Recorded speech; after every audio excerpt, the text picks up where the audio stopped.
venho trazendo aqui os vídeos com a dinâmica um pouco diferente.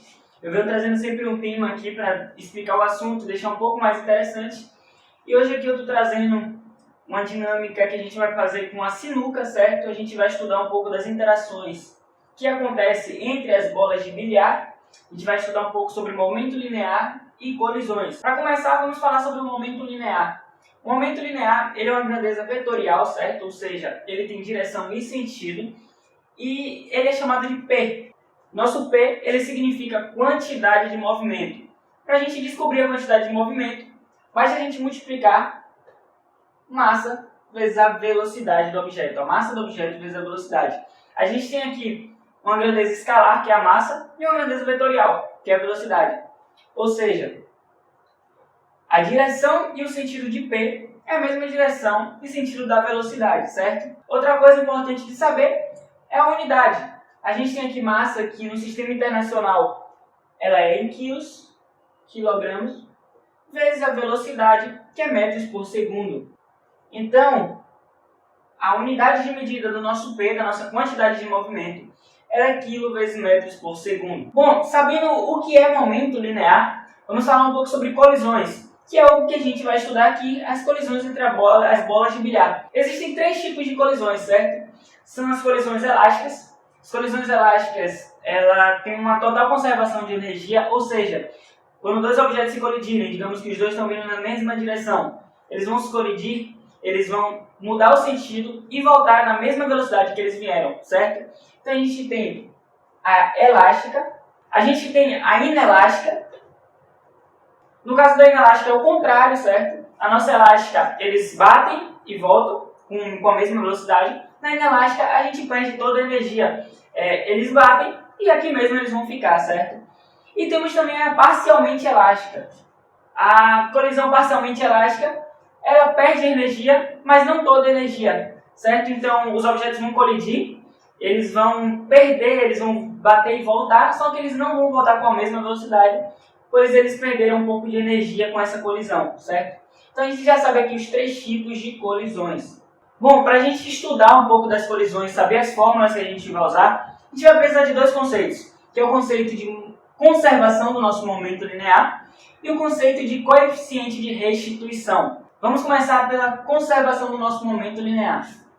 Bom, na conservação do nosso momento linear, que quer dizer quantidade de movimento, a gente vai ter algo parecido com a conservação de energia, certo? O que é que isso aqui vai dizer? Vai dizer que quando a gente não tem uma força externa, a quantidade de movimento inicial é igual à quantidade de movimento final do nosso sistema, certo? Ou seja, a massa do nosso objeto vezes a velocidade inicial é igual à massa vezes a velocidade final, certo? Já o nosso coeficiente de restituição, ele nos diz basicamente o seguinte, ele é chamado de E, certo? E para saber o nosso E, basta a gente dividir a nossa velocidade relativa de aproximação, a velocidade que os objetos vão se aproximar, certo? Velocidade de aproximação, assim, sobre a nossa velocidade de afastamento, que vai ser a velocidade com que os objetos vão se afastar. O lance desse nosso coeficiente de restituição é o seguinte, ele varia de 0 a 1, certo? Quando o nosso coeficiente de restituição ele é 0, quando o nosso E é igual a 0, nós temos uma colisão inelástica, certo? Ou seja, a gente vai ter uma perca de energia, ele vai perder toda a energia na colisão. Quando o nosso coeficiente de restituição ele é igual a 1, a gente tem uma colisão elástica, certo? Ele não vai perder nenhuma energia na colisão e ele vai voltar com a mesma velocidade. E quando ele varia de 0 a 1, a gente tem a parcialmente elástica, certo? Ele vai perder um pouco de energia. Bom, galera, então vamos para o que interessa, certo? O que a gente vai fazer é aplicar uma força na nossa bola A, na nossa bola branca, certo? Essa bola branca ela vai atingir uma velocidade, vai bater na nossa outra bola, que vai atingir outra velocidade, e ela também a nossa bola branca também vai atingir outra velocidade. Então é isso que a gente quer descobrir. Para descobrir isso, a gente vai ter que fazer umas suposições, certo? Primeiro, vai ser a força que a gente vai aplicar nessa bola, certo? Eu vou supor uma força de 0,5 newtons. Outra coisa é a massa da nossa bola de bilhar. Pesquisei bastante na internet, eu não achei a massa da bola de bilhar. Então vou fazer uma suposição de 0,5 0,15, certo? Quilos, 0,15 quilos. Outra coisa também é a distância das nossas duas bolas, que eu vou supor 1 metro, certo? Então, a gente tem um ΔS igual a 1 metro. Para dificultar mais, eu vou adicionar o atrito. Então, a gente vai ter que supor também o coeficiente de atrito. Eu pesquisei sobre a mesa de sinuca e ela é revestida por um tecido de poliéster, certo? E o coeficiente de atrito do poliéster, ele varia de 0,13 a 0,15. Então, vou colocar aqui um coeficiente de atrito de 0,15. Lembrando que coeficiente de atrito não possui unidade de medida, certo? Então, vamos lá. Para começar, a gente vai ter que de alguma forma descobrir a velocidade que a bola A vai assumir, certo? Vamos começar aqui fazendo a aplicação da segunda lei de Newton. Vamos fazer aqui a nossa força F, certo? A gente tem a nossa força oposta, que vai ser o atrito, menos a FAT, que é igual a massa vezes a aceleração, certo? Então a nossa força F, 0,5, menos a nossa FAT, a gente sabe que é o coeficiente de atrito vezes a força N, que é a força-peso, certo? Já que ele está em equilíbrio na vertical. Nossa força-peso é massa vezes gravidade. Então vai ser 0,15 vezes a massa, que também é 0,15, vezes a gravidade, que é 9,8, certo? Isso aqui é igual a massa vezes a aceleração. Massa é 0,15 vezes A. Então a gente pode descobrir a nossa aceleração. Bom, resolvendo essa nossa equação aqui, a gente vai ter uma aceleração que é aproximadamente 1,863, certo? metros por segundo ao quadrado. Então a gente já descobriu a nossa aceleração que o nosso corpo A vai assumir. 1,863 metros por segundo ao quadrado. Bem, a gente tem aceleração, mas na verdade o que a gente precisa é a velocidade. A gente precisa saber com que velocidade o nosso A vai atingir o nosso corpo B, por exemplo. Para descobrir a velocidade, a gente vai usar a fórmula de Torricelli, certo? Que é velocidade final ao quadrado, que é igual a velocidade inicial ao quadrado, mais 2 vezes a aceleração, vezes o ΔS. A gente tem tudo isso. A nossa velocidade final é o que a gente quer achar, certo? A velocidade final depois de ele percorrer 1 metro. Então, isso aqui é o que a gente quer achar.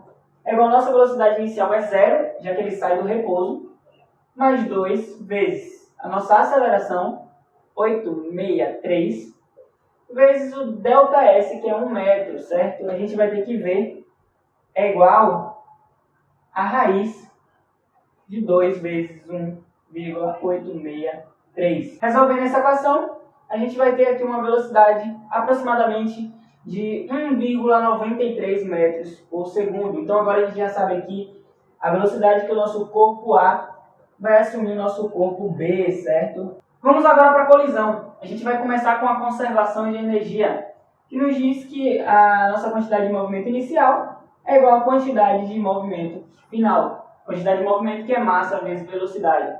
Então vamos lá.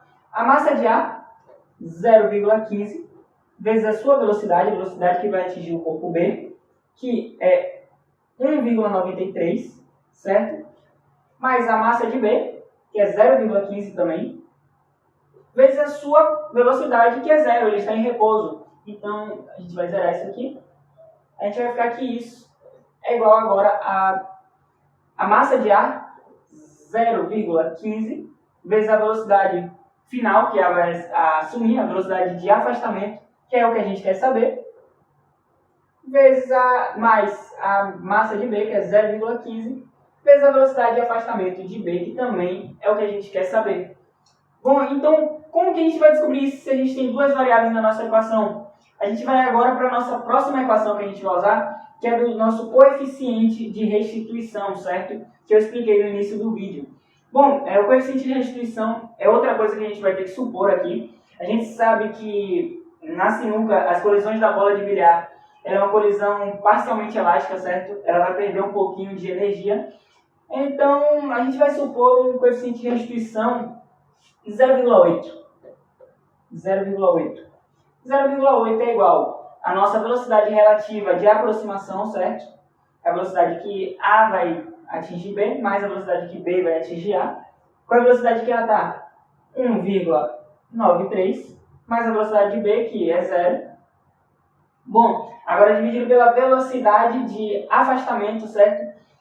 Uma coisa que a gente sabe é que a nossa direção, que o nosso sentido positivo é para lá, para a minha direita, certo? Então, a velocidade que A vai tomar, ele vai colidir e vai voltar. Então, a nossa velocidade de afastamento de A, certo? F de A é negativa, mais a de B que passa a ser positiva, mais a velocidade final de B, certo? Bom, agora a gente tem duas equações aqui para resolver, basta a gente aplicar em um sistema, certo? Bom, galera, a gente vai ficar com esse sistema aqui. Resolvendo esse sistema, eu já vou simplificar e colocar direto para não perder muito tempo, certo? Que o vídeo já está ficando longo. A gente vai ficar com uma velocidade final de A de menos 0,241, certo? E uma velocidade final de B de 2,171 metros por segundo. Então, o que aconteceu aqui? A gente aplicou uma força na nossa bola de bilhar, certo? Essa bola de bilhar pegou uma aceleração, também ela teve uma dificuldade que foi o atrito, e a gente descobriu que ela chegou até o nosso bloco B, a nossa bola de bilhar B, com uma velocidade de 1,93 metros por segundo. Então, a nossa bola B, ela estava em repouso, certo? A nossa bola A bateu na bola B, a bola A voltou, certo? Um pouquinho, voltou com a velocidade de 0,241, certo? E a nossa bola B, ela foi com a velocidade de 2,171 metros por segundo. Se a gente aplicar algumas fórmulas da cinemática, a gente pode descobrir até onde nossa bola A vai para esse lado, certo? E a gente pode descobrir até onde nossa bola B vai ir e quanto tempo ela vai levar, certo? Basta usar alguns conceitos da cinemática, certo? Isso pode ficar de exercício para vocês, caso queiram estudar um pouco mais sobre o movimento, sobre a mecânica, certo? Então, esse foi o vídeo, espero que tenham gostado. Foi isso.